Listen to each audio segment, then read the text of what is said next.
తెలంగాణలో బాణుడు బగబగలకు జనం అల్లాడిపోతున్నారు. మే నెల ముగిసినా ఎండల తీవ్రత, వడగాల్పుల ప్రభావం ఏమాత్రం తగ్గకపోవడంతో చిన్నపిల్లల ఆరోగ్యాన్ని దృష్టిలో ఉంచుకుని రాష్ట్ర ప్రభుత్వం కీలక నిర్ణయం తీసుకుంది.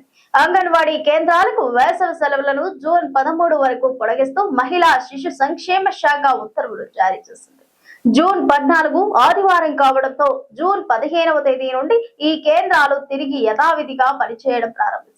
తెలంగాణలో బాణుడు పగపగలకు జనం అల్లాడిపోతున్నారు. మే నెల ముగిసిన ఎండల తీవ్రత, వడకాల్పుల ప్రభావం ఏం మాత్రం తగ్గకపోవడంతో చిన్నపిల్లల ఆరోగ్యాన్ని దృష్టిలో ఉంచుకుని రాష్ట్ర ప్రభుత్వం కీలక నిర్ణయం తీసుకుంది.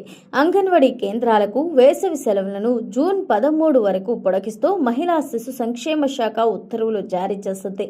జూన్ 14న ఆదివారం కావడంతో జూన్ 15వ తేదీ నుండి ఈ కేంద్రాలు తిరిగి యథావిధిగా పనిచేయడం ప్రారంభిస్తాయి.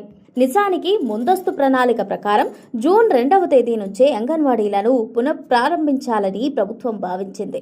అయితే ఉష్ణోగ్రతలు 45 డిగ్రీల సెల్సియస్ దాటుతుండటంతో 3 నుండి 6 ఏళ్లలోపు చిన్నారులు వడదెబ్బ, డిహైడ్రేషన్ బారిన పడే ప్రమాదం ఉందని తల్లిదండ్రులు ఆందోళన వ్యక్తం చేశారు. దాంతో విద్యా సంస్థల తరహాలోనే అంగన్వాడీలను కూడా జూన్ 14 వరకు మూసి ఉంచాలని మంత్రి సీతక్క ఆదేశాలు జారీ చేశారు. ఈ సెలవుల పొడిగింపు కేవలం చిన్నపిల్లల రాకకు మాత్రమే వర్తిస్తోందని ప్రభుత్వం స్పష్టం చేసింది. అంగన్వాడీ కేంద్రాల ద్వారా గర్భిణీలు, బాలింతలకు అందే పౌష్టికాహారం, నిత్యావసరాల పంపిణీకి ఎలాంటి ఆటంకం కలగకుండా అధికారులు ప్రత్యామ్నాయ చర్యలు చేపట్టనున్నారు. తీవ్రమైన ఎండల నేపథ్యంలో చిన్నపిల్లల రక్షణ కోసం ప్రభుత్వం తీసుకున్న ఈ సముచిత నిర్ణయం పట్ల చిన్నారుల తల్లిదండ్రులు హర్షం వ్యక్తం చేస్తున్నారు.